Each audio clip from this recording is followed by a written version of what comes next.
106 miles to Chicago. We got a full tank of gas, half a pack of cigarettes. It's dark, and we're wearing sunglasses.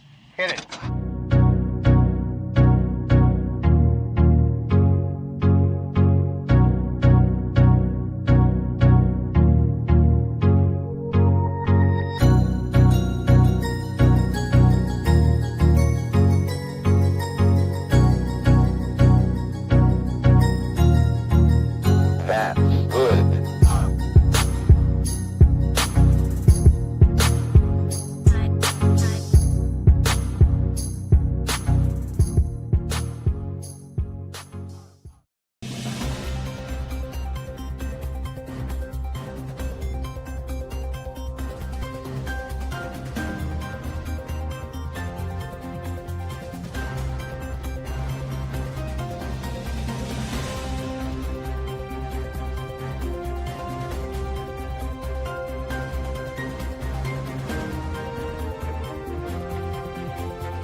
Good to see you, man. Yeah. Let me know how you can be helpful.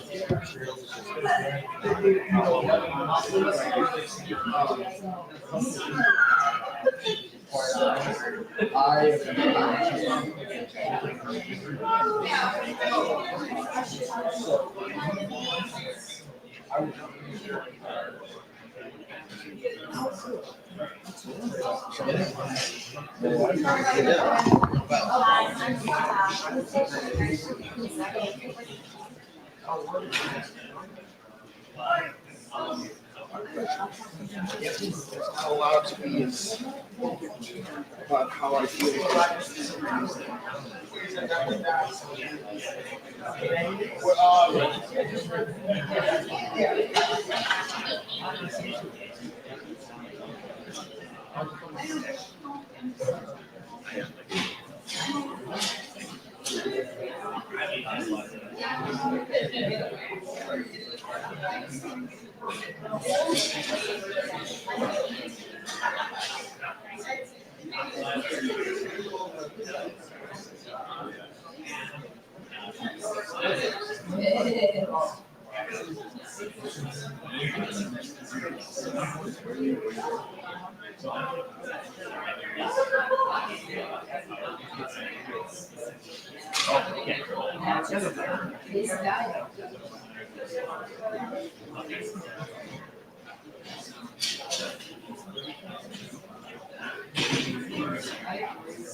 I won't argue. Benefits for being early, right? Yeah, I won't argue with that.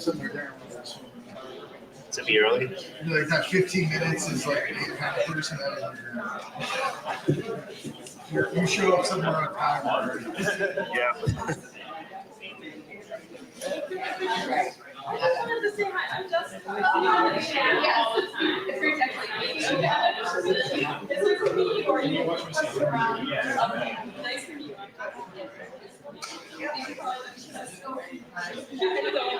So I. This is great. This is the show. Everyone. It was a word, but yeah, but this is.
It just occurred to me like you were back here, you were out there. Yeah, well, I came back here.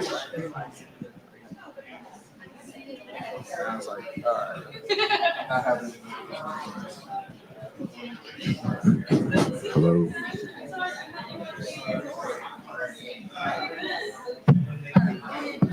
As our lovely moderator, do you have any like anything you want to go over? You feel comfortable with everything? Like you got your whistle playing, you got your DSA Thank you all for being here. Our program will start at 7 p.m. We are being also live streamed on Chicago Corner. You want to check out the YouTube and share it on your socials. Share it with other people across America about what we're talking about here. And we'll get started soon. Thank you all for being here today. So nice to be in community with you.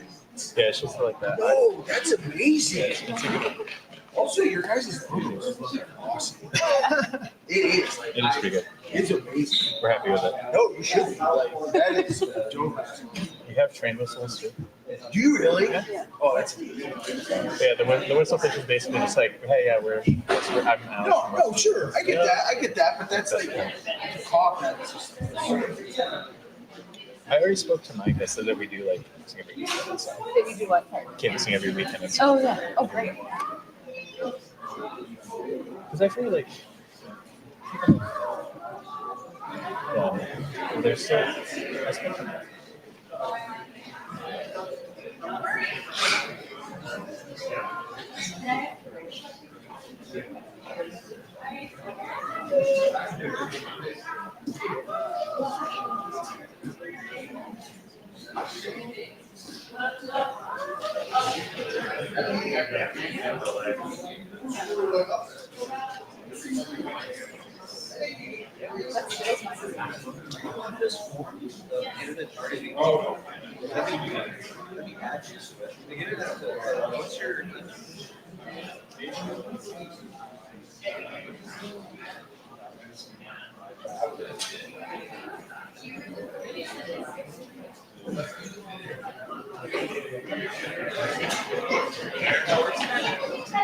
Just to let you see.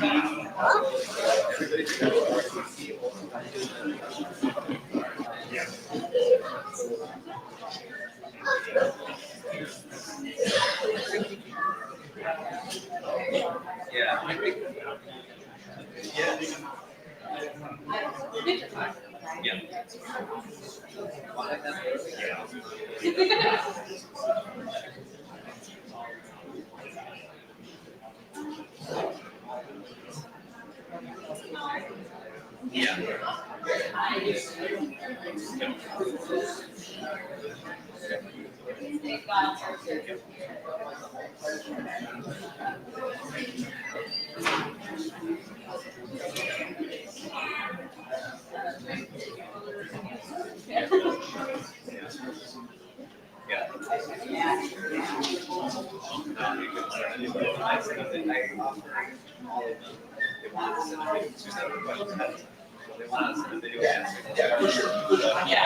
All right, everybody. It is 5 till, so you certainly don't have to run to your seats, but consider moseying on over to them. I don't want to force anyone to do anything.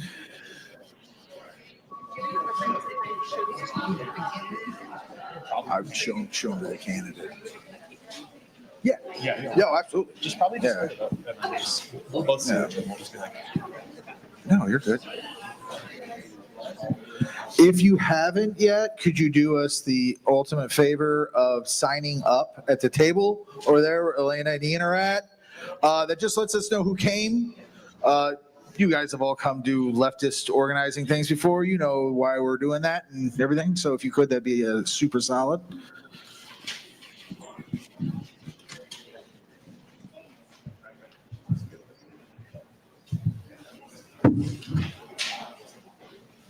Hey, I was gonna show you this to go, because we're gonna be super short, you know what I'm saying? So, and then a bunch of other questions submitted, so if we get to that point, we'll just kind of look them over and see if they, some of them are like truly candidate, can't really do that. Some of them are like, almost like they had to be familiar with it. It's like we assume that you're already cadre member CDSA, so we want to know like will you ever betray us in battle? And that's pretty high for it. You know what I'm saying? Like, it's assuming things that these candidates are not that way. right. Which is fine. I mean, what we can can do too is I think we can finish these open questions Yeah. and then give a 5-minute intermission really quickly to review these questions. Well, and so Elaine's leaving at 7:30. I told Ian at that point to bring the ones that are submitted to the paper early. Yeah. That's not a bad idea. If we get through all 11. We should get through 11 in less than a half hours. Well, yeah, because 1.5. Do you want to tell me? No, let's just sit here. 1.5. So it's 3 minutes. Yeah, it's 33. It's 33 minutes. So yeah, that's a good idea. So yeah, just close out questions at 7:30. Yeah. Should be good.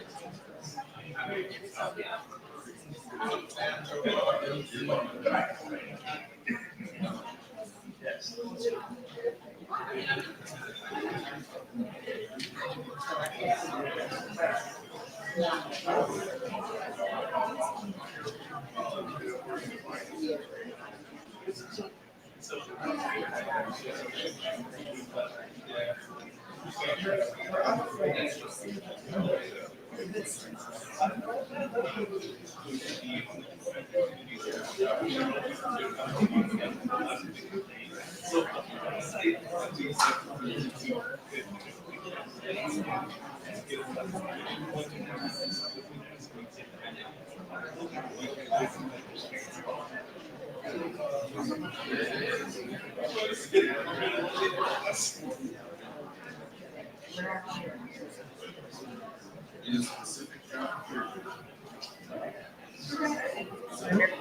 If we're not just 3 minutes to start.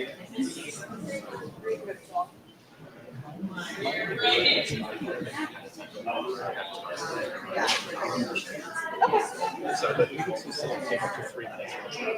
But I think the question Oh, yeah, let's not do that.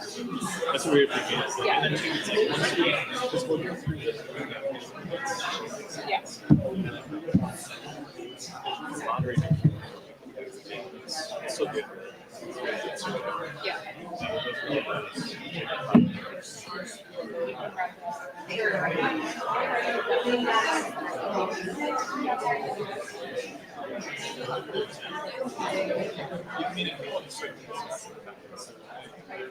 Probably it's questions.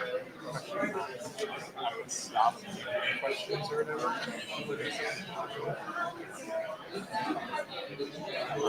They might have follow-ups.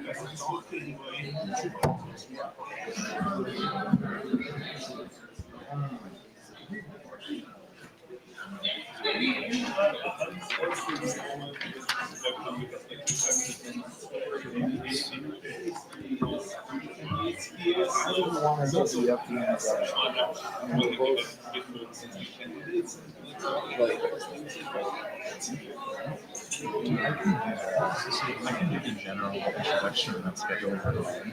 And then do your own things. Everybody do the mission. Okay, cool. That makes sense.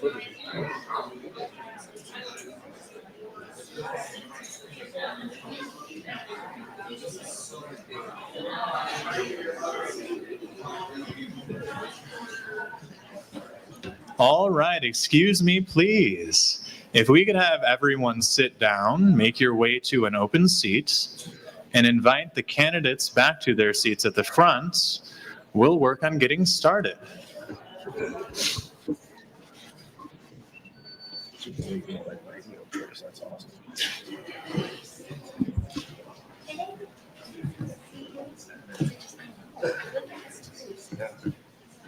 Maybe it's just me. Do you have a seating preference? No, not at all. Is it just us? Yeah, It is okay. just you two. Should we keep the middle seat open or should we? You know what? Keep it open, yeah? I like that, actually. It can represent something. A little hazy. Yeah. All right, well, thank you everyone for coming. Today, we have the Illinois 9 House Race Candidate Forum.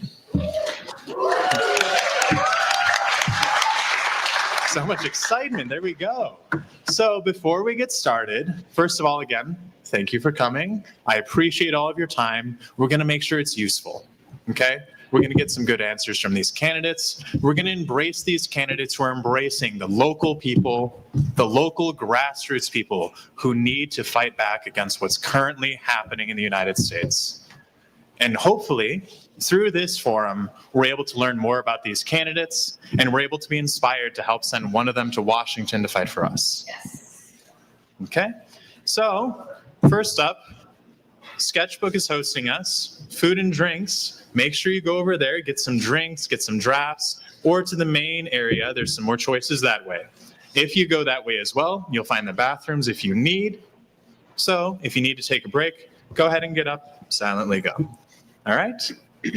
I'm Alec. I'm from West Suburban Illinois DSA, and I'm one of the electoral working group co-chairs there. So we do a lot of electoral activities. That's why we're doing this. Okay? Wally, if you want to go ahead.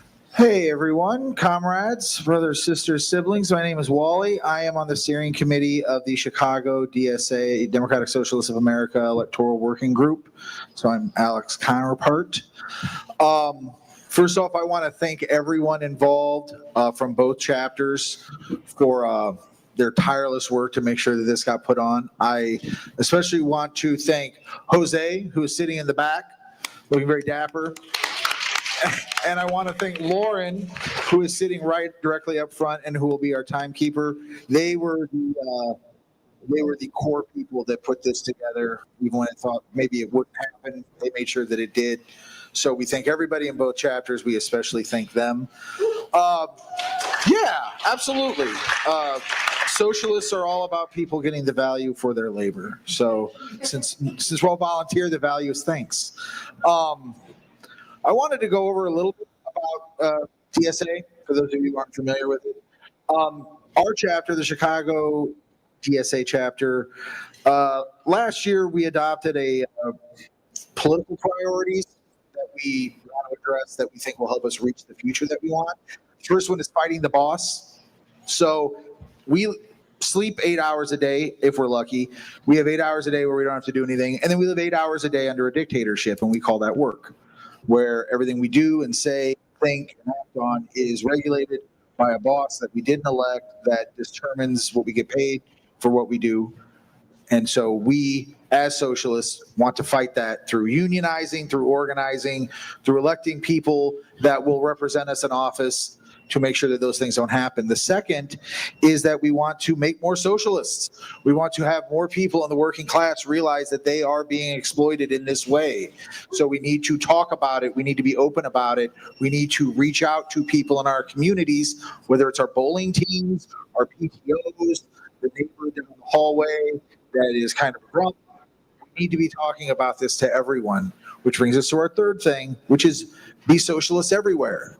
We need to be proud about what we do. We need to be open about who we are. We are not a bunch of Bushwick, Brooklyn hipsters. We are not a bunch of bomb-throwing psychopaths.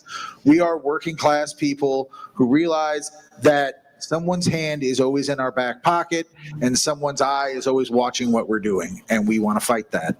And then the fourth is we want to build a class party. Obviously, billionaires have lots of politicians that represent them all the time and look out for their interests. We working class people, a multicultural working class, needs to have people that are looking out for our interests too. And so that's another thing that we're trying to do as the Democratic Socialists of America. Spiel over. Just you can kind of see on the rundown, we're going to have opening statements from both candidates. It'll be 2 minutes each. Then we're going to have a Q&A. Both candidates will be given a chance to answer our questions. We'll have a minute and a half each. I do want to address, I know a lot of you came, expecting there to be 4 candidates. Representative Long had a family emergency that he found out about today. Obviously, that's life happens. You know, I have a 7-year-old daughter. Kat reached, her campaign manager reached out to us last night and said that they weren't able to make it. that we had to reach out to them to figure out why that was. They then told us that about 4 o'clock this afternoon, they informed us that they were meeting with a group of Palestinian families. So obviously that's a very important thing to be doing. They were going to send a surrogate, and then that surrogate never came. So that's their microphone. They're welcome to it if they come. I just wanted to let you know why you guys are welcome. You guys are owed why candidates aren't here. So with that, we'll go ahead. I'll give it to Alec for the first question. All right. As a quick reminder, just for the audience, let's not get too heavy with the clapping and jeering and stuff like that. If you want to start clapping, let's do some snapping or something like that. Okay, let's keep it a little organized. All right. So this is addressed to both candidates. All the questions will be. We'll start. They got their opening statements first. Oh, that's right. Their opening statements first. So if you want to go ahead and start, Mike, you have 2 minutes to give your opening statement and introduce yourself. All right. Thank you so much, Alec. Good evening, everybody. I'm State Senator Mike Simmons, candidate for Congress in Illinois 9. It's good to be with you this evening. I am a working class candidate who is a state senator who uses public transit, who has been a renter for most of my life, who grew up in public housing in the 9th District in the community of Lincoln Square. And I grew up in a household where I watched the people that raised me be regularly devalued by the economic systems in our state, whether it were for-profit hospitals or land grabbers that are buying up entire blocks in places like Rogers Park and Skokie and displacing our families. I am running for Congress because I want to be an outspoken and powerful voice for the working people, the diverse people of this district, who deserve nothing less. We need to send somebody to Washington who understands what it's like to watch your mother have to choose between paying for electric bills or taking her son to the hospital. We need a member of Congress who understands what it's like to have women in their family on Medicaid who had trouble accessing abortion earlier in life. We need people in Congress right now from this district who are in touch with the lived experiences of the people that live in this district and are going to be able to fight with the gusto and with the passion and the verve that's going to take to come after Donald Trump and every last right that he's tried to take away from us, and who is going to bring an indictment to the economic systems that continue to oppress people across the 9th District, black, white, brown, and of all races and ethnic backgrounds. I am here for it. I'm so proud to be here in partnership with you this evening, and I can't wait to have questions and get to know some of you a little better. I'm at mikesimmons.org if you want to check out my website, and my campaign manager, Millen, is over here with our campaign stuff if you want to know more, but thank you so much for the invite.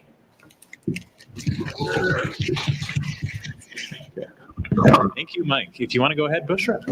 I'm going to stand, and Mike, feel free to moving forward as well, just so I can see everyone.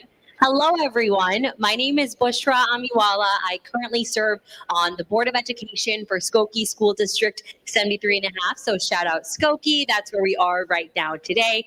My story's incomplete without sharing my parents' story first. My parents came to the United States from Karachi, Pakistan in the 80s with literally a $20 bill and an abundance of dreams.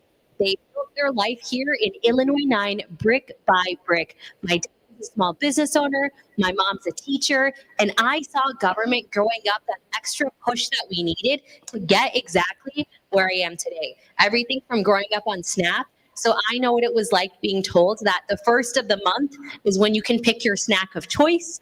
I needed FAFSA and the Pell Grant to be able to afford to go to college in this community, and I'm proud to have experience in the public, private, and government sector where I've learned 3 things: how to manage budget, problems, and people. And we deserve someone representing us in this community who has earned the trust and has built the relationships and is not just on that tour for the first time as a candidate here today. And I'm running to represent universal health care because it's the economically viable, fiscally responsible, logical mode for the country to adopt to, expanding immigration with a clear path to citizenship. I think about people who came here on a work visa or a student visa, and then finally expanding education, because right now, our burden is on local property taxpayers, renters, and homeowners. And it's making it so your zip code determines the quality of life that you receive. If you'd like to learn more, my website is bushraforcongress.com. Shout out Senator Simmons for the format. I liked including the website at the end. And we have Elliot next to Millen back there on the table for you to sign up to our email list if you'd like to learn more. Thank you. Thank you. All right, with that, we're going to start entering the Q&A section. We've gathered these questions from both the community as well as their general chapters and made sure that they're very applicable to both the candidates, so that way they can both answer them, right? Got to save some time. After this, we'll hit some more viewer-submitted Q&A. If you'd like to write some questions physically down, feel free to submit them at the desk over there, standing, waving. It'll be great. So if something hits your mind when they're speaking, over there is where you go. All right? We'll start with question 1 because it's number 1. What would be your number 1 priority when elected to office? You can go ahead and start, Mike. Okay, Bushra set the standard. I'm going to stand up now. My number 1 priority, if I win this primary and go off to be your member of Congress, is within the first 10 days, I'm bringing forth legislation to abolish ICE. We saw it. This agency plays no productive role in our country. Operation Midnight Blitz was a fascist occupation of so many communities in the 9th Congressional District, from where I live in Rogers Park, West Ridge, all the way out to Skokie and Evanston and beyond. And I will go to Congress and I will insist that the $170 billion that has been poured into this agency, which has become a jobs program for thugs who insist on violating diverse immigrant communities like ours, are held accountable. So we've got to defund that agency and put that money back into healthcare and to land cooperatives and other things that actually really bring us community wellness and safety. But that's not it. We also really have to have a reckoning around what happened in this community. I will never forget the trauma of watching a WGN producer thrown to the ground 100 feet from the public housing 3-flat that I grew up in and dragged to the street like something from out of a dark chapter of our past. And so I'm going to be insisting that those ICE agents be brought to justice. We need to have trials for the people that inflicted the trauma and the harm on our communities, our immigrant-owned business that are still afraid to come to work. And so that is the first priority for me as a member of Congress. One other I just want to mention, housing is a top priority for me. We are desperately in need of people in Congress who talk about housing. And we're going to have to tie you off there. I'm sorry. For time, but housing and abolishing ICE. Appreciate it. Thank you so much. Same question to you, Bushra. Awesome. Thank you. My number 1 priority when elected to Congress is building an economy of care, and that means starting with paid family leave, which includes paid mental health leave, paid family leave, because in Illinois 9, we have people working 2 to 3 jobs just to barely make ends meet. We have caregivers, we have people that are caring for their young children, their aging parents, and that means that we should have at least 12 weeks paid off annually to support working families like a family like mine. And that at the bare minimum is something that cannot and should not be politicized any further than it already has been done so. And we as Illinois can also be a state that champions that, and it should be someone from a safe blue district in a safe blue state like Illinois to be championing families, and that starts and ends with universal paid family leave. Thank you. Thank you. As a father of a 7-year-old, I would like 12 weeks of paid family leave. The second question, and we'll go in reverse order. So I'm sure you'll get this one first. This is a stem winder, so I apologize in advance. What is your plan to raise the federal revenue necessary to fund programs like the Green New Deal, infrastructure, affordable housing, and universal child care? Specifically, would you support legislation that enacts a wealth tax on the top 1% of households and significantly increases corporate tax rates to ensure the wealthiest in the Illinois 9th and across the country pay their fair share?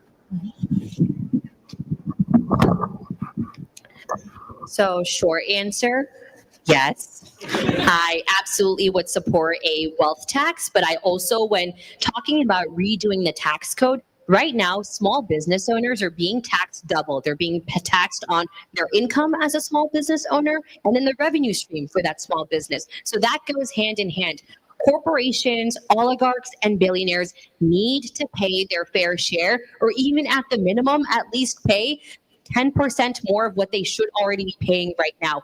That is what's required to fund programs like the Green New Deal, like universal healthcare, and something like universal healthcare actually in this country does not even require billionaires being taxed to have that logically and feasibly done in our country. We've seen pharmaceutical companies and insurance companies come together to profit off of the backs of people like us and profit off of those that are sick. And as someone who just recovered from the flu, imagine if you have cancer on top of that. So yes, fully for people that deserve to pay their fair share to pay their fair share.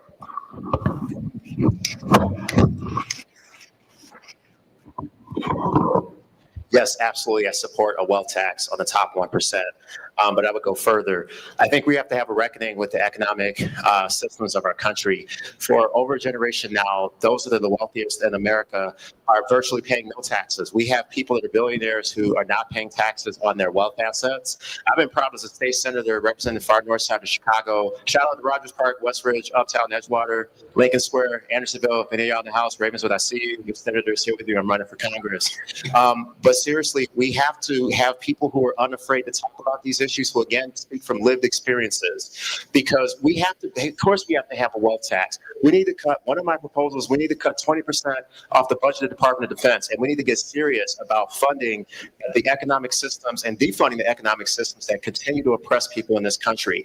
We need to have a reckoning around the corporate tax rate, which has been low, at its lowest in 30 years. Move it back to where it was back in the late 90s, where corporations were actually paying their fair share so that we have revenue and don't have to cut Medicaid and don't have to cut transit and have all these stupid austerity debates that are leaving people isolated and marginalized from our economic system.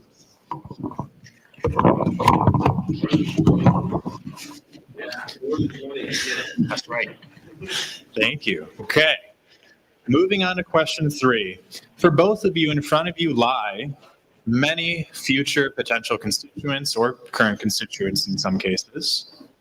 What mechanisms will you use to assess the opinions of your constituents, and how will you use their opinions to guide your decision-making in Congress? Mike, you can go ahead and take it away. I like the back and forth. So this is really important. I think that it's so important that constituents feel like they can access their elected leaders. And I remember growing up in public housing when the Chicago Housing Authority would talk to my family like they weren't human. And I would have to be the proud son that would get on the phone and yell at the bureaucrats who talked to my mother like she wasn't a human being, that talked to me like I was always trying to commit some kind of crime and get off the lease and all this other stuff, the ways that we dehumanize people. So we have to make government and constituent services meet people. I've been proud as a state senator. My district office is at 1040 West Bryn Mawr in Edgewater. It has become known in the last 4 and almost 5 years that I've served as state senator as a non-judgmental place where people are seen, heard, understood, and helped.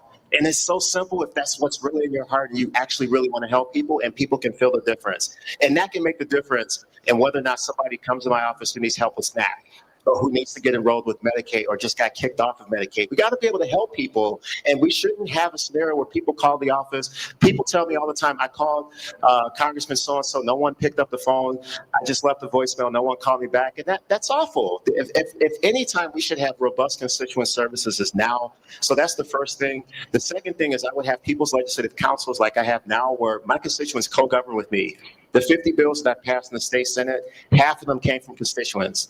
Through our co-governing process where we sit down with survivors of gun violence, single moms, refugees, returning citizens, and others who we intentionally go out and organize and sit down and write policy with, who have been iced out, have been marginalized from the policymaking systems. Thank you, Mike. Appreciate it. Bushra, back to you. Having a robust constituent service office is the most important part of being a member of the U.S. House of Representatives. At the minimum, it's 3 things I would make sure are taken into account and consideration. 1, having 2 actual real-life constituent service offices in both parts of the district. Ideally, I'd have 3 if we can budget for it in every single county in Illinois' 9th Congressional District. That includes Lake, Cook, and McHenry County, because there should be no reason why the district that's 60 miles large, there's a reason why you should have a physical office and location that people can walk into to have access to someone of my staff and team. The second would be the 3 most common languages spoken in this district are Spanish, Polish, and Urdu. Why are the current constituent services not offered in these 3 languages, or at the minimum an interpreter available? I'm not sure, but as a child of someone who grew up speaking English, as a second language, that seems like table stakes for us as well. The third thing, similar to what Senator Simmons was saying, is the current campaign model we have with a co-governance model. It's exactly what would translate once elected. We have a youth council, we have a moms council, we have a working families council, we even have a nurses council. If there's a council that I did not mention, like to see represented, come join us and we will empower you to found it as well. Maybe we'll have a DSA council, who knows, right? Well, that is, I'm only in touch with my community as much as the community partners that help me work with teams to solve the problems that we are all facing currently today. Thank you. All right. You both have answered half of this question already, but you both answered a different half, so I will present the whole question to you so you guys can answer all of it. Given the chaos caused in Chicago, including in Rogers Park in this district, by ICE and the Border Patrol, do you support ending ICE as an agency and promoting a clear, quick pathway to citizenship for undocumented immigrants? And then I guess I will add this twist, because you guys did already answer some of this. Would you support changing the immigration laws of the United States to make it far easier for immigrants to immigrate to the United States without having to have a lot of money or access to lawyers to begin with?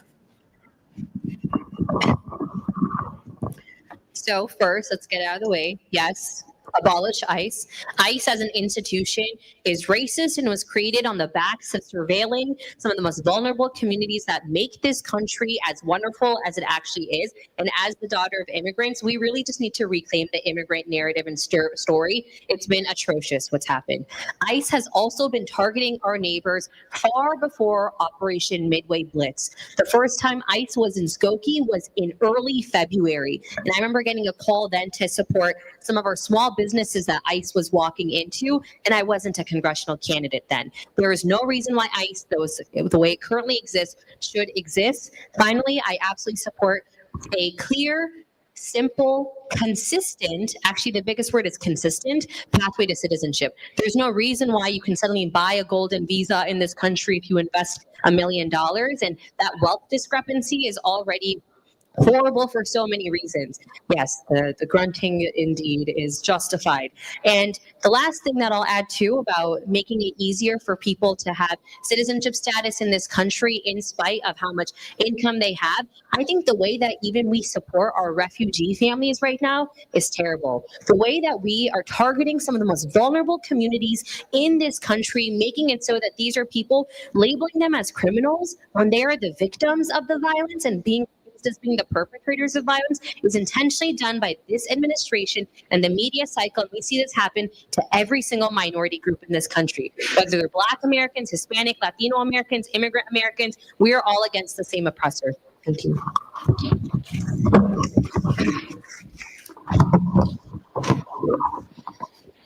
To say it again, yes, abolish ICE. And also abolish the private prisons that a lot of our detainees and neighbors who are abducted are being held at right now.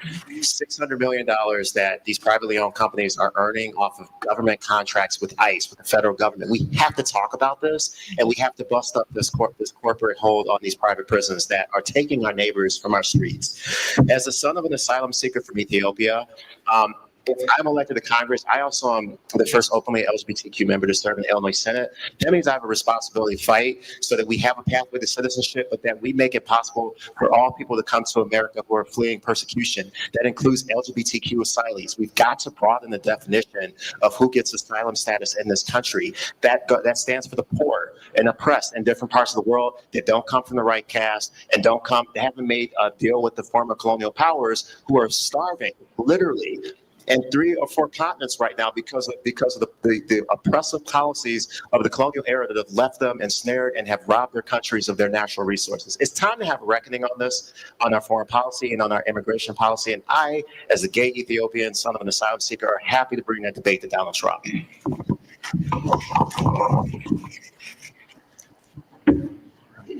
Moving on to question 5. As the genocides in Gaza and Sudan continue, when elected to Illinois 9, how can you make sure our tax dollars aren't being used to fund those genocides?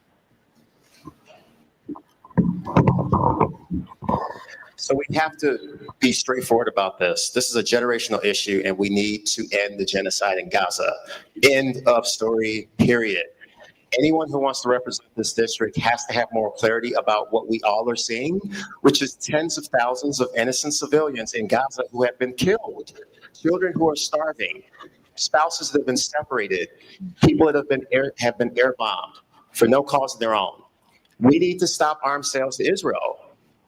We have to support the Block the Bombs legislation that Representative Deli Ramirez, my sibling in Congress, has brought forward. Let's go. Let's get this done, because the generation after us will judge us on this issue. And I'm proud to be on the right side of history on this. And I'm proud to be running for Congress in a district that has moral clarity about the genocide in Gaza.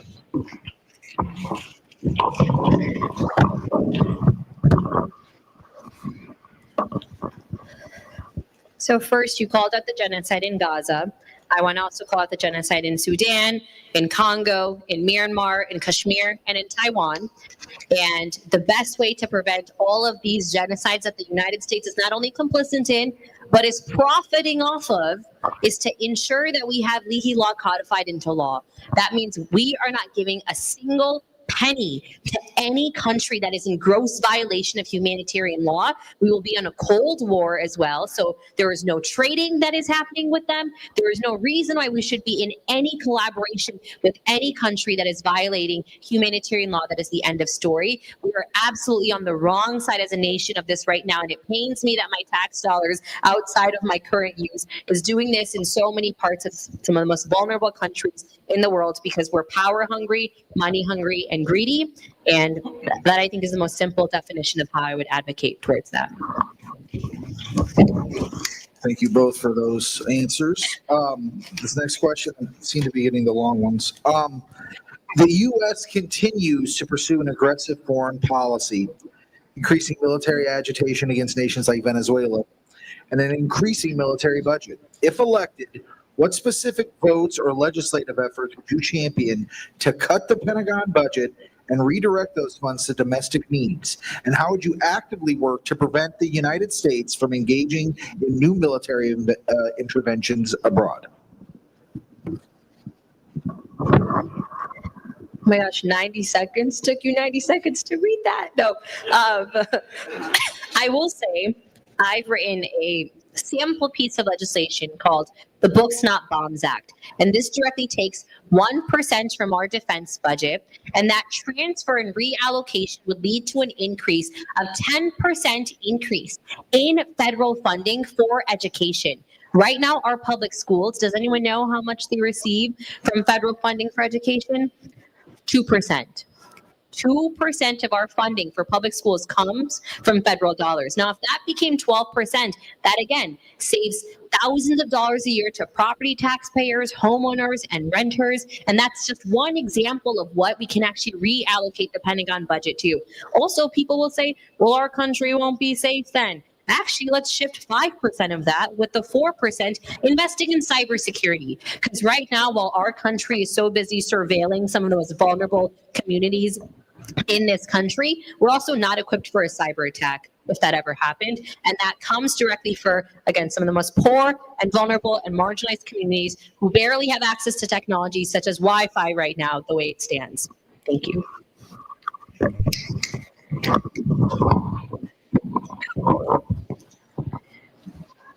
So the first thing I would say is that, as I said earlier, I would support a 20% cut to the Department of Defense. This is a generational issue as well. We have been starved of funding for human services and housing and transit and basic public goods for too long.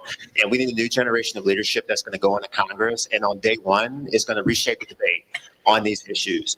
We've got to take money out of the Department of Defense. We've got to get money out of ICE. $170 billion is sitting in ICE and Customs Border Protection. And I would say that in Congress, I would be calling out the Trump administration every day on their attempts to create a whole new forever war in Venezuela.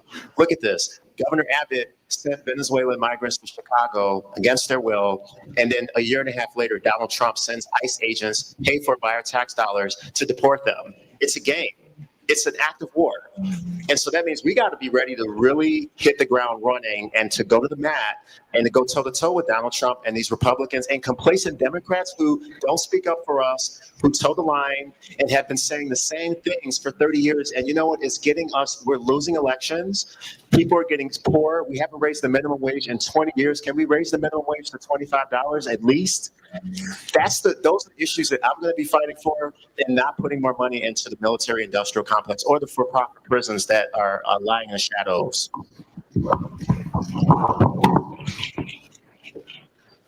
All right.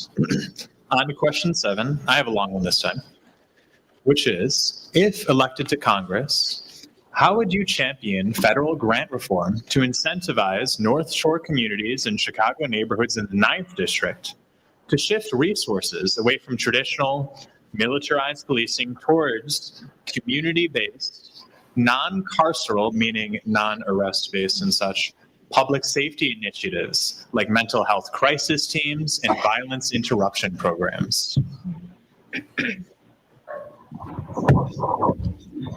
You know, the first thing I would do, there's a bill that is pending in the U.S. Senate that would incentivize housing production by making it more possible for cities and suburbs that get community development block grants to get more preferential tax treatment and community development block grants if they are building more housing, especially affordable housing.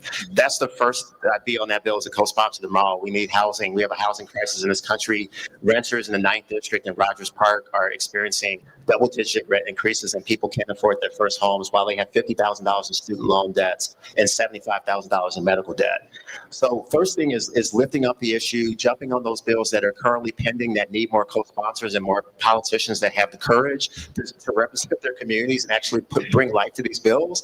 And then I would come in with my own legislation to put at least $500 million into mental health, because we have a mental health crisis in this country, and I don't hear members of Congress talking about mental health parity. It's a top issue for me as a candidate for Congress, just like it's been in the state Senate. I would also be pushing so that we can invest in proven violence interruption programs that work, like the Credible Messengers Violence Interruption Program that Communities Partnering for Peace runs out of the far north side of Chicago, that I help to get state funds to stand up, where they're hiring people that are from the community who go out and find ways to reduce violence, that stop violence at its root cause. That's what we have to do. No more of this lock them up and throw them away, or Democrats that just sit there and let Republicans run amok over our communities. We have got to start actually representing real people, and that is why I'm in this race.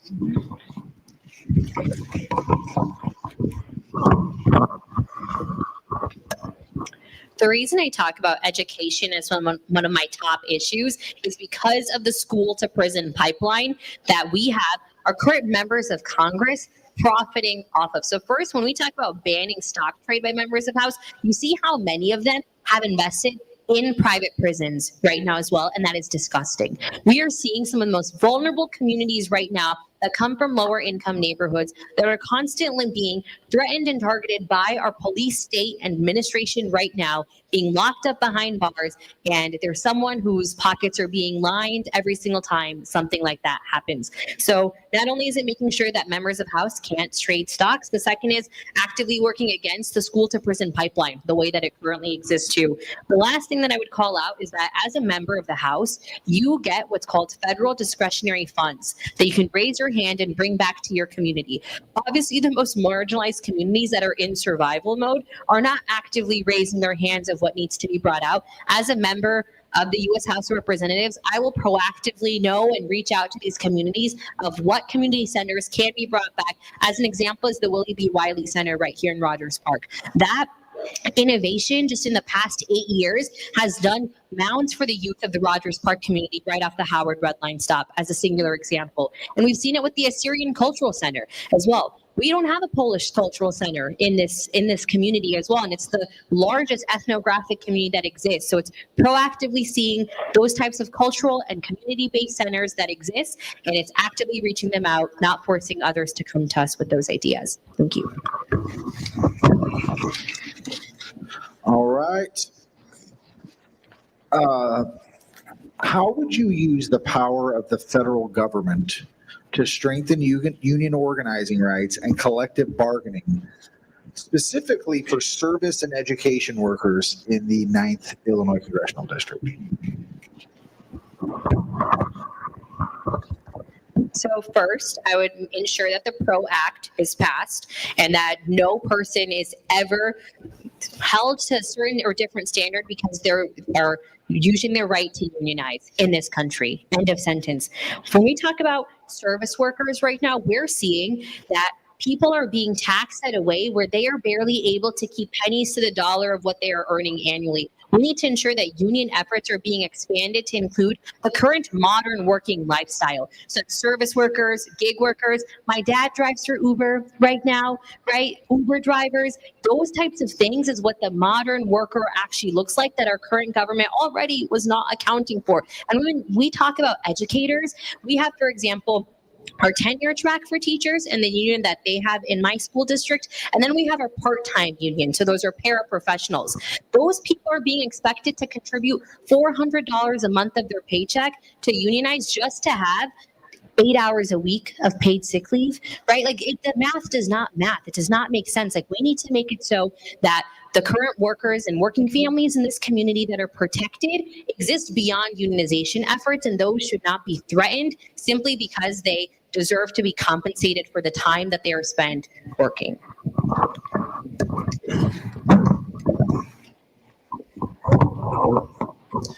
Yes, I strongly support the PRO Act. I think that one of my proudest accomplishments in the Illinois Senate is standing to have a constitutional amendment that guarantees people the right to collectively bargain. This is a basic human right. If America has nothing else going for it, it's the right for people to collectively organize and to throw down in unions and to make demands on the corporations that keep them under their boots. I come from a household where my grandmother worked 2 8-hour jobs as a substitute teacher and as a department store clerk on Peterson Avenue in West Ridge. She threw her back out carrying inventory, wasn't able to retire, went on Social Security. We can do better than that. And so I would use the power of my federal office to, first of all, lift up people in the 9th District who experience this all the time. Our gig workers, are people that are still earning the sub-minimum wage. I remember waiting tables out of college to pay off my student loans, and it was a 18-hour day, literally. And so we got to make sure that we have people that actually understand what that feels like. And it's not theory. It's not something that we just talk about in think tanks, but we actually are lifting up people who have experienced this while trying to raise children, while working 2 and 3 jobs, while having transit being cut, while losing their Medicaid. And I will be fighting like hell to make sure that we have the national right to collectively bargain, and that we fight every single Republican billionaire-led effort to chip away at our collective bargaining rights and to destroy labor unions in this country. It took too much to produce the labor movement, and we're going to have to fight like hell to protect the right to collectively organize, just like we have to all the other civil and voting rights and bodily autonomy and the other things that have been taken away from right before our eyes. Thank you. How will you support trans and queer communities and defend gender-affirming care? Senator. So I'm the very first openly LGBTQ person to ever serve in the Illinois Senate. Every time I say that, I can't believe that it took this long to have queer representation in the upper chamber of state government. And let me tell you, February 6th will be 5 years that I've served. And the time that I've been there, it's been proud to represent our community and to bring representation to the far north side of Chicago and queer people that have always been here. But also, I've had to stand down members of my own party. In 2023, there were Democrats. We have Joe Manchins in the Illinois Senate that didn't want to take a vote on gender-affirming care. And I was the only one that spoke up. And I pushed back on them. And I said, you will not take another picture with me at Pride Parade and call yourself an ally, and you're going to turn your back on trans youth that are being hunted from surrounding states right now.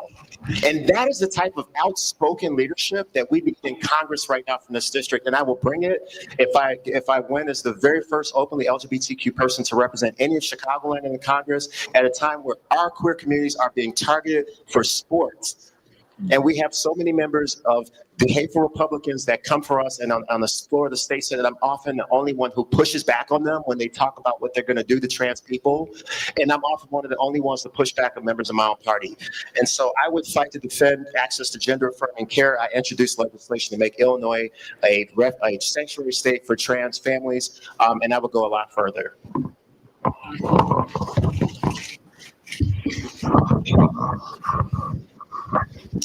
So first, trans rights are human rights. End of story.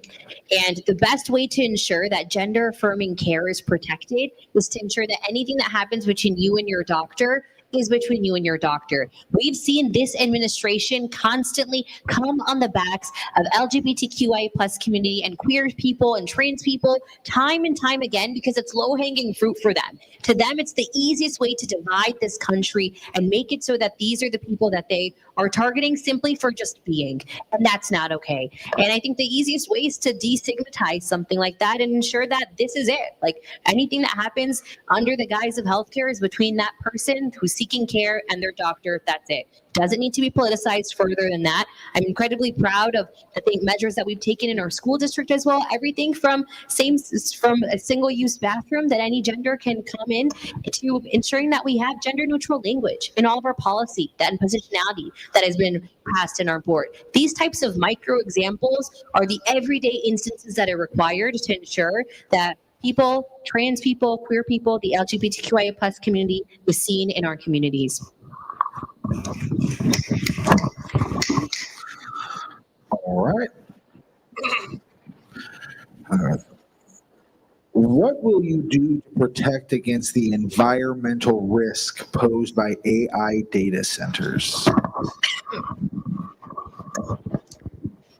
Right now, we're seeing data centers built by Lake Michigan and on the Pacific Northwest side of this country. That means that every time you do a Google search and your laptop gets a little warm, every time you do a ChatGPT or a Gemini search, it's that 100x. That is what these data centers are doing. And I'm explaining because I found in our almost 200 meet and greets that we had, that the average person doesn't necessarily know what it means or what the implications of these data centers being built actually are. Because it means to cool these overheating data centers down, corporations are using fresh, clean drinking water. That should be banned, first and foremost. The second thing is the corporations that are investing in the AI boom and the building of these data centers need to pay reparations to the Black and brown communities that are being disproportionately impacted and are being overpolluted because these data centers are being built in those neighborhoods and communities. And these antitrust laws, this should absolutely be something that is embedded in to keep and hold these companies and corporations accountable for the damage they are doing to these communities.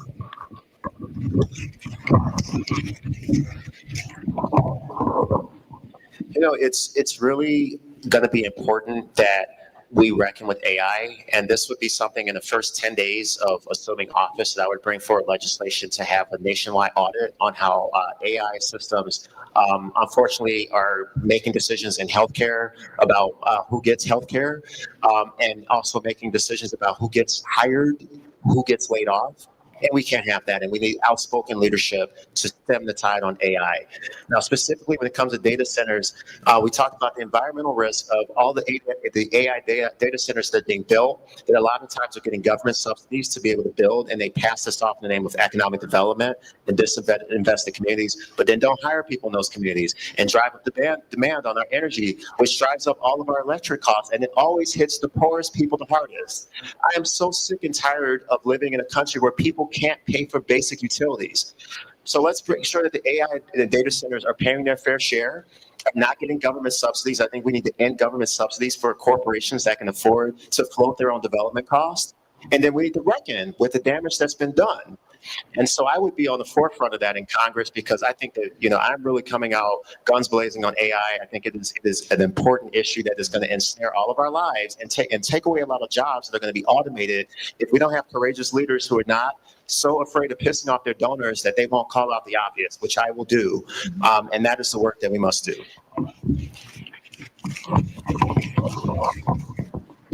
Okay.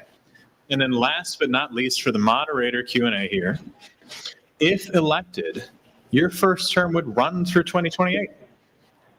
What does a post-Trump America look like? What will you do to repair it? Senator.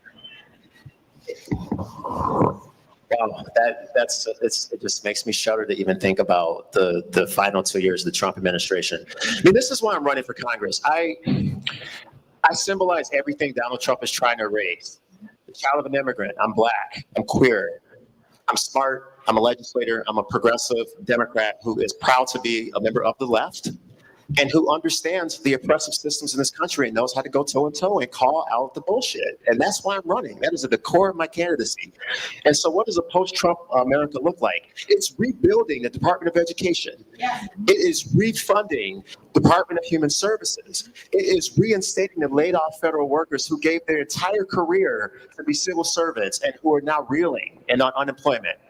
It means refunding the priorities that were already defunded when Trump came into office, the problems that were already there, that minimum wage that hasn't been raised, the pension security that our workers are often bereft of when they retire, and so much more. The fight for universal child care is a fight I will lead that is beyond Donald Trump. And then it is making sure that we send us a loud and clear message to all the communities that have been targeted, the queer, the immigrant communities, refugee communities, those of the poor. And they will look at somebody like me as a symbol of what their communities can produce. And I think that is a powerful antidote to the Trump administration and would send a strong message to his MAGA bigots about the direction that this country will go in as long as I have air in my body. Thank you.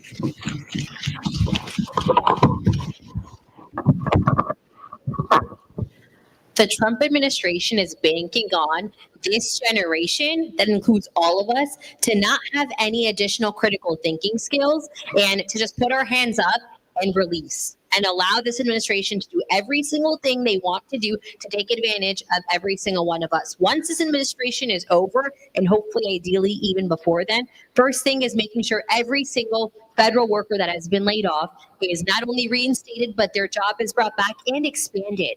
Second thing is ensuring that there are protections in place and all of the research subsidies that have been rolled back, including the NIH, are refunded and expanded, similar to the ACA credits that we've also seen taken away in the healthcare that this country has had Americans losing far and far day by day, again and again, ensuring that Social Security and pensions are well funded and expanded, because we've seen people that have paid into this for decades now that might not have money to live post-retirement. And that's terrifying. That's terrifying for someone like me, even at this day and age too.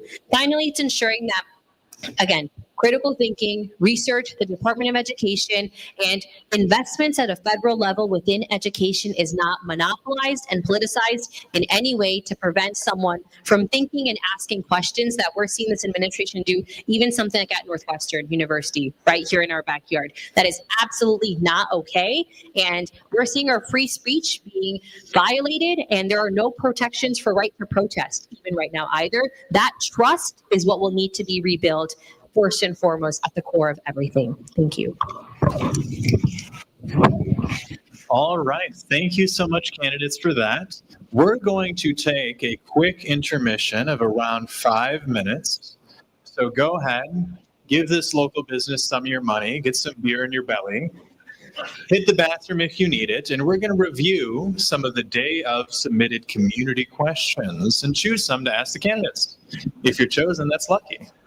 And remember, the only people that don't tip bartenders are capitalists and landlords. So,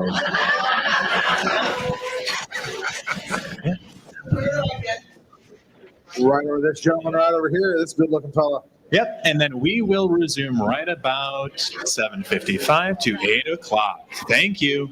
I'm going to stay seated. Yeah, me too.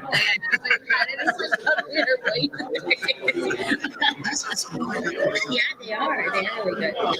You know, whenever you're there, I feel like my mindset. Like, I agree with it. I agree with what they hasn't been going. This is going Like, so many people honestly today we were talking to like our finance committee members, and they told us but everything they just kind of looked at it. Only one candidate has digital, like any sort of digital advertising before $500K. that much. Like today, $500K. I feel like $50. I'm like, does that even 10K to 1. What is it? No, actually, like actually, yeah. So, like, talking with I could I'm like, oh, You can quickly write it down, yeah. We'll give a little bit of Yeah, be brief. I'm obviously same to you. Yeah, that's fine. Be brief. I'm not surprised. Yeah, go ahead, Brad. Keep them brief, keep them brief. If you like to write one, yeah, write it quick. Keep it brief. And people are telling me that they're seeing Yeah, like right. And I don't know. I mean, it seems like a lot. It is a lot. I'm like, damn, I would. You got to learn because you got to budget backwards. Make sure you have the courage too. Yeah, budget backwards. Yeah, people understand how much money is in this process. Just it's so unreal. Yeah. And just even the people that have the money, Yeah. like so and the expectations. People are like, I don't know everything. It's like, it's just, Man, I had this commissioner. They texted me saying, hey, I can't do this. And I was like, dude, you're like telling me whatever. I'm like, you don't care. You just write it down. Yeah. If you get time, we'll come back at 8 o'clock and start asking some of these. We'll pick them right now. Get them right time. If you don't have the pens, it's not going to Yes. Might be able to get a pen. Someone told me you did, which is why I'm asking you. no. Someone's saying that like this. That's what it's showing, yeah. Is that? Oh, yeah. Of course you can, yeah. Yeah, so what happens is, so It's not my strategy. Because someone told me, yeah, that they didn't know. It's like, there's no way you would. I'm like, I don't know, maybe you would consider that. so you got the mic, the percentage. Yeah, I was like, and honestly, I just asked people like when they see you next time. I find this process is out They there. do, to see like if it lands. Yeah. That's actually so true. Yeah, and it's just like the silly season. It's That's so true. yeah. But I mean, this thing is going to come down to it's got to be this. Yeah. Like, you can advertise this is all you want, and if it's not, Yeah. people really feel like they're not on Yeah. what that translates to in terms of this. I know. It's interesting because yes to the doors, but like we had like 100 people show up on Tuesday ready to go. That's awesome. And they're like, but it's 4 o'clock and it's dark. And there's dark ice on the ground. So, you know, I don't know. It's really interesting. I feel like the media stuff is actually working. Like as like a bystander. I don't think it's just for paid. I mean, I like sometimes like jokingly, in good faith, I would say honestly if you're sitting right here, it's not television. So I know it's the media. You cannot go viral like that without the 3 times. You cannot just go viral. Did you know Amanda Diane? She's like the founder of Contekst. So I was talking to her. On the phone, and she was saying how like I reached out to her in November of 2024 about at blocking stories. Yeah. I mean, she definitely has a lot of context. And I don't think I realized that. Yeah. I think I was snoozing. She really, I didn't know her before. Yeah, I didn't either. But it's obvious, like, her Rolodex is extensive. It's interesting. So the Emily's List guy, his name's Noah. I don't know if you've met him. He's really nice. He lives in Chicago. It sounds familiar. Yeah, you might, because he's like in Chicago and stuff. He like is like, oh, like he's like, how do you feel about because he's like, it's preventing me from like nationalizing it, and which is it's interesting because like the first time I ever read it, maybe similar to you too, like a lot of like random like national outlets will like cover it for the sake of a feel-good story. Like it is a feel-good story. Yours is too, right? But they're almost not because they've already covered one So now if they cover another, then they are in violation of their equal time or whatever thing. So that's 2 territories, and now they don't have set cover. So it's been actually really messy. And so which person is this? So this is like this is Noah from Emily's list. He's like, why? He's like, how do you feel about like if you're not getting any threats, like national things? And you'll find any will stay away from you at the time to vote, because now if they're covered in multiple candidates and everything, they'll essentially, if they would have to be expected to cover all of them because they've covered two. It's like the same local radio, like local timeout or whatever. Comrade, we got 5 minutes. No, you don't have to. You're fine. 5 minutes. It's frustrating. There should be a lot more airtime on things that's campaign to have it.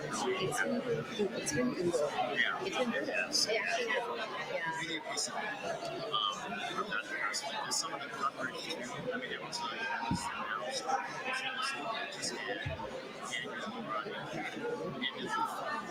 just I was like, this is not the night of strike. Like, you can't talk about this race. Like, we used to do it 3 years. I don't know if I read that. What was it about? It was just about the race. Was it the stupid polling one? I think it was. Yeah, but they used those photos. Yeah. I think it was about. It was around that time. Wow. And they just consistently talking about this. Yeah, just that map. It's kind of like the IL-09. Like, a couple more drop there. No, I know. I now I am talking shit, so it's part of me. But like, so like she's sitting in her house and she's like, I'm like, come on. So just make that up. I appreciate the transparency too from the organizers on what's going on. I mean, I think we should have more people here. So I feel. It's DSA. We haven't had Canada for a while. It's Skokie. Like, there's been like 2 months. It's been a while. It's nothing been a minute. It's also, I don't know about you, but I'll sometimes have like noise in my ear. I'm like,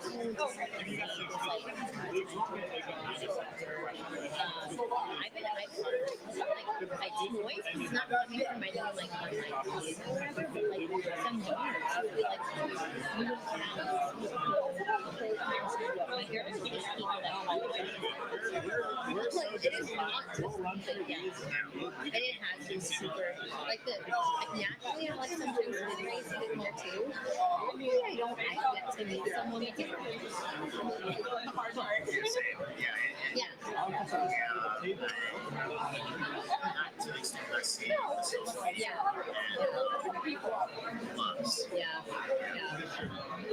think it's still. I don't know, man. Just haven't seen you again.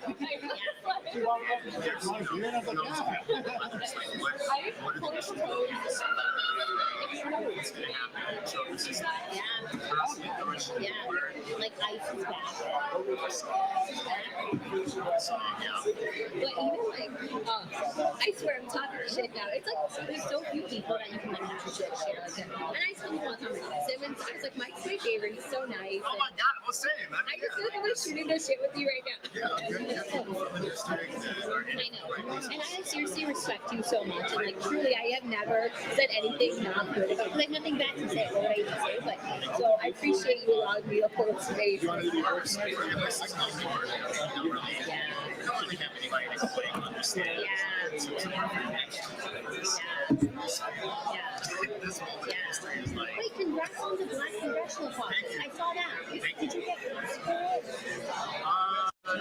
Sorry to interrupt. Yes.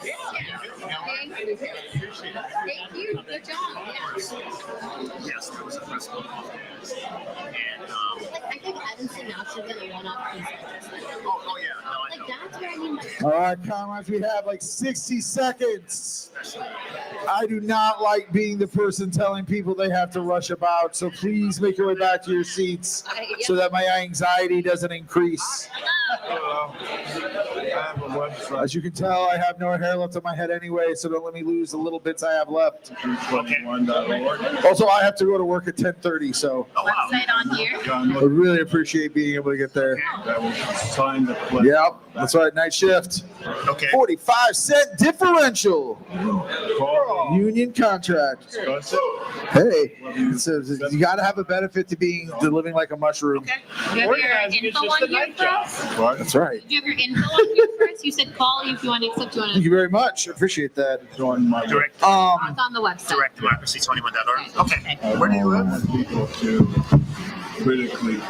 All right. Let's get back to our seats and stick those butts down. Thanks. All right. Got to keep them planted for another 15 to 30 minutes. Do not worry, it will not be too long. All right. So, before us, as moderators, we have 3 each community questions. The candidates haven't seen these questions, so they may not have as meaty of an answer, but don't be that mean. They're ready for them. They're candidates. They got to be ready to answer questions from their constituents.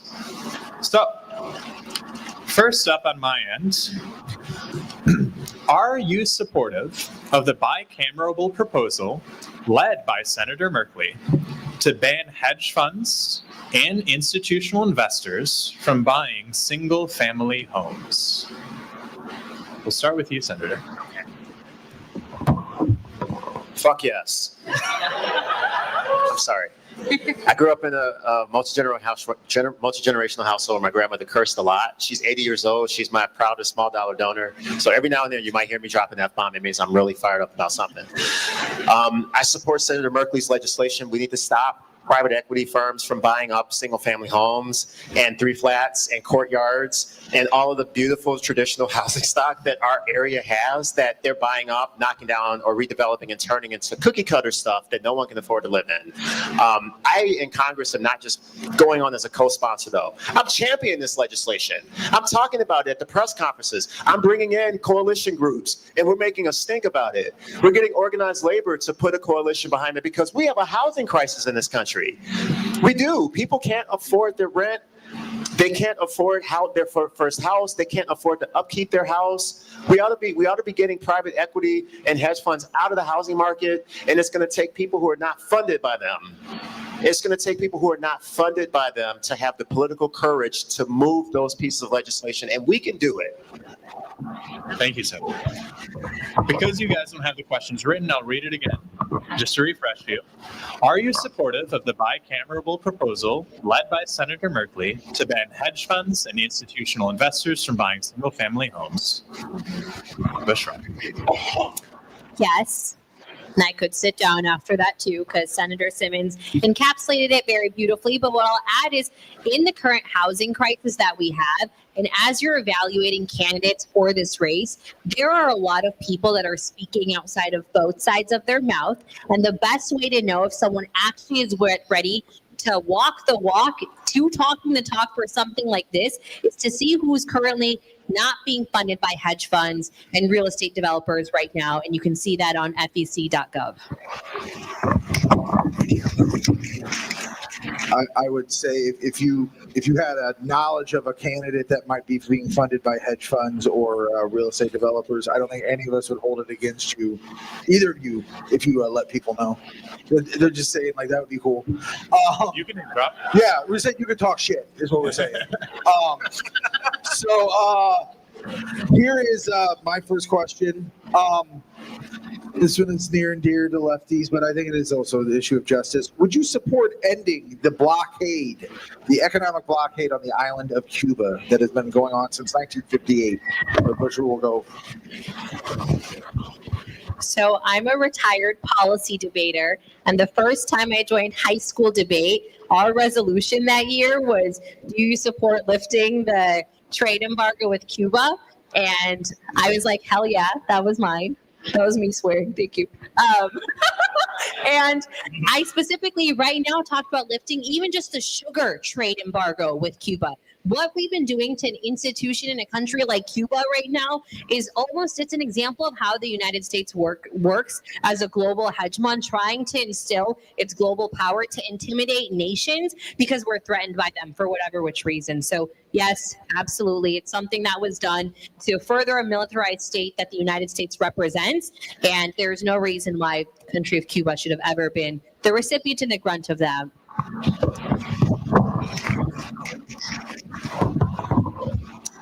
Yes, I support ending the embargo on Cuba. I can't accept a foreign policy that holds hostage the people, the families that need healthcare, that need bread, that need basic supplies, because of a few fragile men who hold our foreign policy captive in the United States for profit and for their own ideological purposes. And we really need to have a conversation about this at the national level. There was a period in our lifetime where Cuba was open for travel. It no longer is. And so we've got to make sure that we're not letting the Trump administration run away with the foreign policy narratives on different parts of the world, because there are people and think tanks that are funded to propagate this nonsense. And I worry about the next generation not understanding how to fight back on this. And it is, again, another reason I'm running for Congress is to have true justice and moral clarity on our foreign policy as the son of an asylum seeker, and as somebody that has direct lived experiences and relations to people who live in countries who have been victimized by U.S. foreign policy, and it's time to turn it around.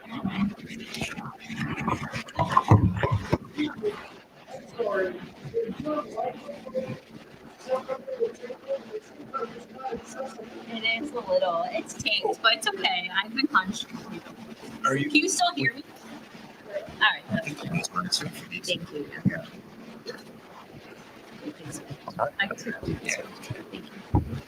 All right, the next question we have from an economics student, somebody who's here studying economics, and they're curious, how do you plan to balance between local economic growth and new tax-raising programs in the community?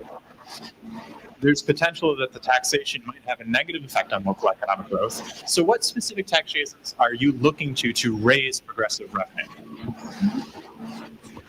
So this is an area that is a state senator. I sit in the Senate Progressive Caucus, and I've routinely been consistently one of the few members of the left of the Illinois Senate that has fought for progressive revenue. And when I say fight for this is what we're talking about when generational leadership. It's getting in the room with the budget officials. It's getting in the room with the lawyers, the patriarchal lawyers that just send an email with one sentence and think everybody is supposed to just forget about the thing that they're fighting for.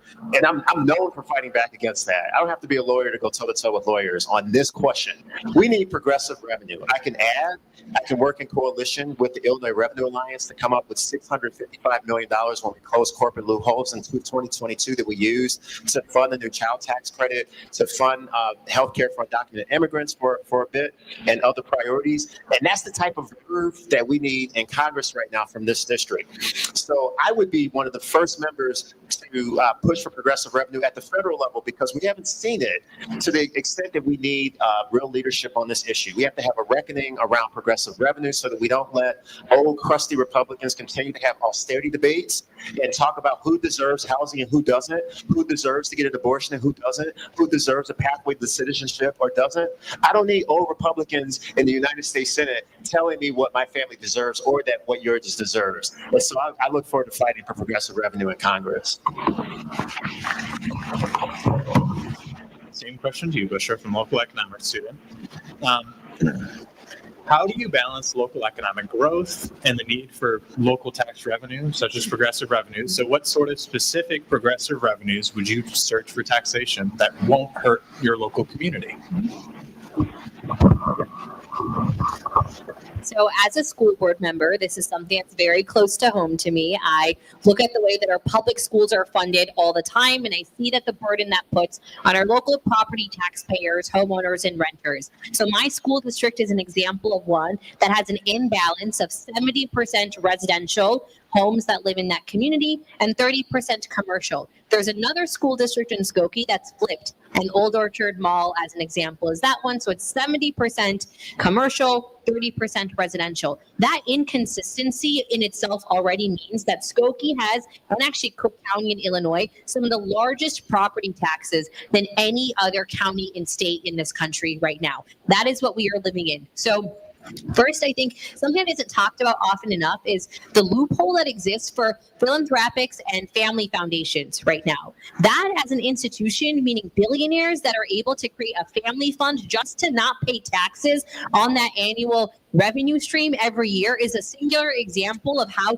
the 12 richest families in this country right now are continuing to stay and not share that wealth. That could in itself, just 1 year of being taxed equitably, could pay for the housing crisis that we have, the food crisis that we have, the unhoused community that exists in this country right now, and still have money left over to pay for free college for all and cancel the student debt. And that's, just a singular example of philanthropic funds and family foundations, which growing up a part of lower in, the working class family, I don't even think I understood what it meant to be a philanthropist. And it gets really good PR, but that's an example of something that should be taxed and paying their fair share.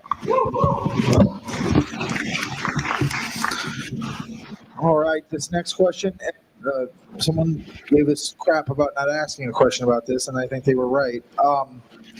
So we're going to address that now. What would you do in Congress to protect reproductive rights?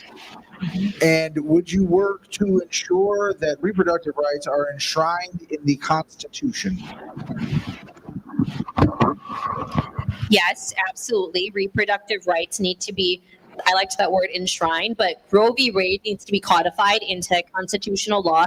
Again, women's reproductive health, whether it be gender affirming care, all types of care that should be between that person and their doctor continues to be politicized because the Trump administration and Republicans are obsessed with targeting and attacking some of the most vulnerable people of this country. There is no reason why anyone else should be curious about what I do with my body, and it's no one else's business outside of that.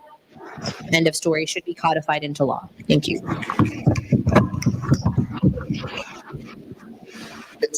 Reproductive rights is so important. I am proud to be a staunch protector and defender of reproductive rights. In the Illinois Senate, I was proud in 2022 to personally whip votes to repeal the Parental Notification Act, arcane abortion law that should have been repealed, and we did repeal it.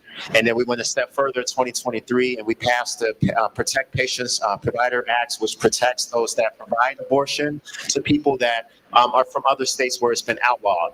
That is the type of leadership we're going to need in Congress. I think about the people in my family who have needed access to reproductive health care and have been denied it because of their economic status. And I want to bring that passion and that fervency to this debate in Congress so that we can codify and enshrine Roe v. Wade into national law. And if we get more people in Congress who are in touch with their communities, we'll be on the side of public opinion on this issue across the country, which is that people ought to have the right to abortion and reproductive health care, period. This is not something that I want an old white guy at a think tank writing a paper about and thinking that he can deprive women for the next 20 years of their reproductive rights. And we need people in these congressional seats who feel that anger and are willing to call out the bullshit and actually have the record and the receipts, as I have in the state Senate, of actually doing something about it and making my colleagues uncomfortable who didn't want to vote for the bill and getting them a yes on the bill, which is how we actually repealed the Parental Notification Act.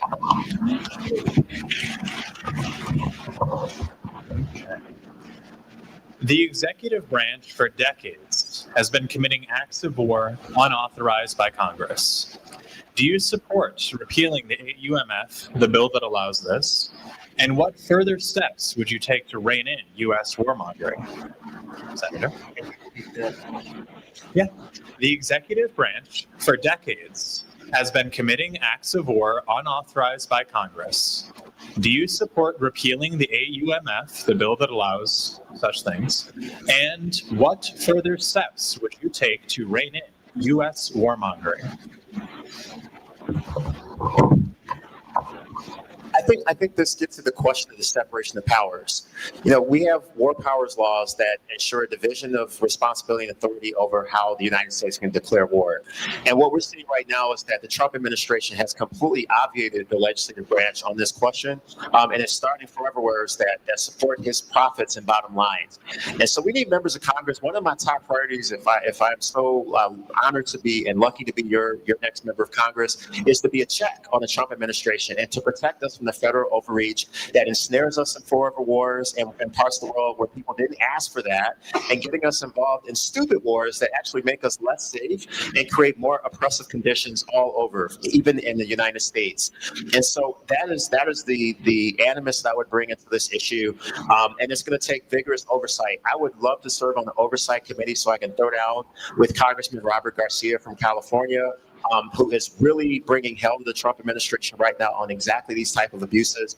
Because if Democrats don't wake up and don't start really pushing back on these kind of questions, we're going to have 4 or 5 new forever wars, including Venezuela, and our generation is going to be the one to pay for that. And that's not a vision that I have for the 9th district. That's not a vision I have for this country or this world. And I would be fighting every day for actual respect of the rule of law.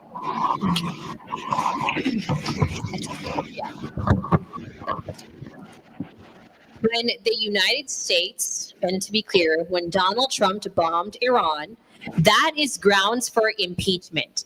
And Congress should have impeached the president and called to impeach Donald Trump then and there on those grounds. And the fact that our average U.S. House member is not talking about that anymore, it's why these checks and balances are not being taken seriously. Because suddenly now the news cycle has passed, it's been months, and that is something that we forgot happened just 3.5 months ago, by the way. That is an example of these groundless wars that this administration is testing the waters to see how much our executive branch can get away with, and already are getting away with, because as the legislative branch and members of Congress, we have the right to hold our president accountable, and he had to get permission from Congress to do any sort of bombing of that sort. They would have probably said no, but that is a singular example of something that already is being done that I think our members of House have been a little bit, unfortunately, lazy and complicit in.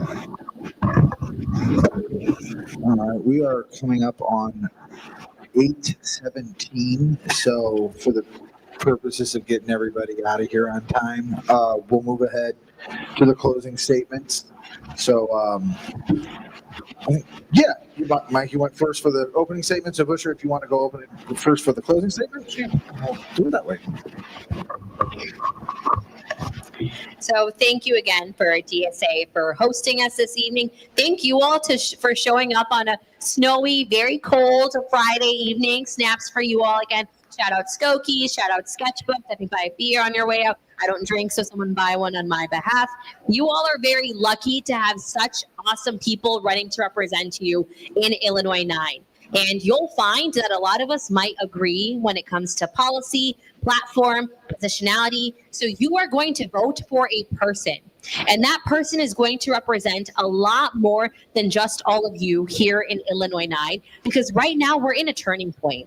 We are in a generational turning point where we deserve leaders who not only have experience, but are able to inspire that next wave and generation of people to step up in other countries. And again, being a part of a safe blue state and a safe blue seat like this, we have the responsibility to champion far more than the bare minimum. And we have people that are fighting and running on the, lesser of two evils. Good is not good enough.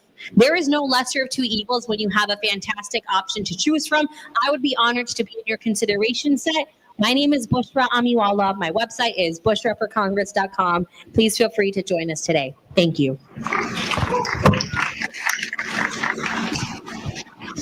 Shout out to Sketchbook Brewing. Love your beer. Love this place. Make sure you support them on the way out. This is how our communities thrive. My name is Mike Simmons. I serve as a state senator from the 7th District, representing the far north side of Chicago, where I was born and raised in public housing. Son of an Ethiopian asylum seeker and an African-American mother. My grandparents wouldn't have been able to communicate to each other because they literally spoke different languages from different parts of the world. I am a product of the 9th District. My story is like so many people across our district. Bullied as a gay youth, off to Amherst College, serving as state senator, beat the establishment coming to the state senate in 2021. People tried to dismiss me as a fluke. 50 bills passed in 5 years. 50 pieces of legislation. The new child tax credit in Illinois. legislation that gets forever chemicals out of our water supplies. I've been an outspoken leader on the environment. I've passed legislation to ban hair discrimination against Black youth. I've passed legislation to fund immigrant and refugee services to the tune of $55 million every year. And that is the work that I'm running for Congress to lead on, because we need effective legislators right now who can't just pass bills, but also are outspoken, who will speak truth to power, who will push back not just on Republicans, but also on Democrats who have been in office for too long and are wildly out of touch with their communities. I want to run for Congress because I want to fight for new investing in housing, to reinvest in public housing and social housing so that we can make housing affordable for all. I want to fight for Medicare for all, and I want to fight to bring an end to the genocide in Gaza. My website is MikeSimmons.org. My Instagram is @Senator Mike Simmons. I'm very visual, so that's where you'll see my best stuff. But please pay attention. Look at my campaign. Ask me questions if you want to meet and talk policy. I'm always down to do it. My campaign office is at 1441 West Morrison Rogers Park. We're there every day. Come knock doors with us. Come sit down and talk with us. Challenge us. Tell us what's on your mind. And let's win this seat, and let's make real progress and justice in this country. Thank you. All right. So thank you, Senator, and thank you, Bushra, so much for your attendance today. It means a lot to us from the bottom of our hearts. What we did today, is one of the most important things we can do in our country, right? We live in a democracy. The most important thing you can do is vote, right? The second most important thing is have discussions like this. You come to forums, you learn from the candidates, you talk to the people in your community. It could be in different ways too. It could be canvassing, like the senator suggested, something that DSA does all the time. It could be something like phone calling. It could be something like donating. Those are all great ways to get involved. Thank you for coming here so much to all the attendees. Thank you again to Sketchbook for hosting. Make sure to give them more of your money if you have already, or some of it if you haven't. Please, if you're not driving, 2 or 3, it's fine. And thank you again to everyone. Thank you for having us. Thank you to the organizers for doing such a great job. For all of those who tuned into the live stream as well, we appreciate it. Make sure to support your candidate of choice in the upcoming election and vote. Vote, vote, vote. Okay? Check the DSA tables as well. We are always looking for volunteers. We are always looking for new members. If you have any questions for Chicago DSA or West Suburban Illinois DSA, we are here to answer them for you. Okay? That was awesome. So how many of you here are not members of DSA? Not. That makes sense. No. So here's what I would say. I would say that if you've heard what you've heard, if it seemed interesting, if it seemed like something that you might want to participate in, if politics is starting to seem to you less as a TV show or a team sport where the blue or red team wins, that's kind of the focus of it, maybe you should consider joining DSA. How many of you are in DSA? Awesome. Here's what I would say to you. We need to see way more of you. We need everybody in this room to put a crack in the stuff that we were talking about here today. Whether it's in our neighborhood or whether it's in the neighborhood of the person sitting next to you. Collective action is the only way that the working class gets to get the things that we talked about here today. Politicians help, electing people helps, voting helps. It's our collective action that gets those things done. So the other thing that I would say to that then is also collective action between chapters. This was really cool because this was the Chicago DSA and our comrades in the West Suburban DSA. We are right next to each other. You think our bosses give a crap about artificial borders? They do not. They will screw us over in both places. We need to organize in both places. One day we should have an Illinois DSA that can talk to Illinois politicians at an Illinois level. It's stuff like this that would get that done. So if you're in West Suburban Illinois DSA, come join us at stuff. We'll try to come join you at stuff. But we have to think about it in that way. So if you're not a part of DSA, consider joining. If you are, consider doing a little, just one more thing maybe than what you're doing. And thank you all for coming. And remember that, it's only if the fist of the working class that gets stuff done from the boss. It's not us as individuals. So thank you. And thank you all for coming. And we ended on time. So, Thank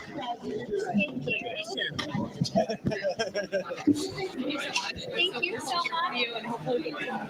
Thanks for your time speaking. What was your name again? Lauren. Oh yeah, Lauren. Thank you, Lauren. So good to see you. I appreciate it. Oh yeah, you're so nice. Thank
Rebecca. Hi. I talked to you on the phone a few days ago, so it's something to meet you too. Yeah. Thanks for telling me about this. Sorry. I know, it's disappointing. It's all getting hot. Yeah, like they weren't able to make it. That's kind of disappointing. But like that's okay. Like that'll be okay. Our team is doing everything we can. Members of the team here, like were they able to start teaching office today? Yeah. Where do you live, by the way? I'm in Perry, so like pretty far. Oh, okay. But you're part of the West Coast Suburban? Yeah. Okay. Oh, okay. All right. Oh, so it's really like it's not West. It's not just like what I think of the West. I think of like the Metro West. Yeah. That's what I like us, like Lombard. Yeah. You guys are such a big mission. I feel like I'm like always like, oh, Yeah. And that project, she's up north too. And Dan is Civic Henry County Community College organized events. Okay. Well, anyway, yeah, I'm kind of yeah, all right. So have a great time. I'll see you guys the 14th. Yeah, okay.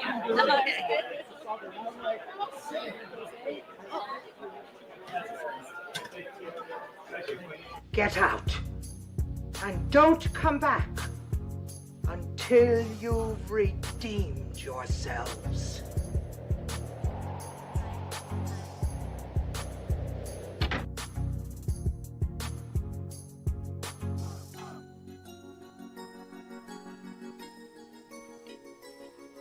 You're still here?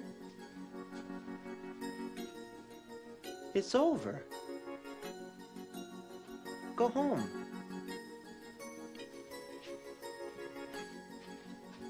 Go. The views and opinions expressed in this program are those of the speakers and do not necessarily reflect the views or positions of any entities they represent.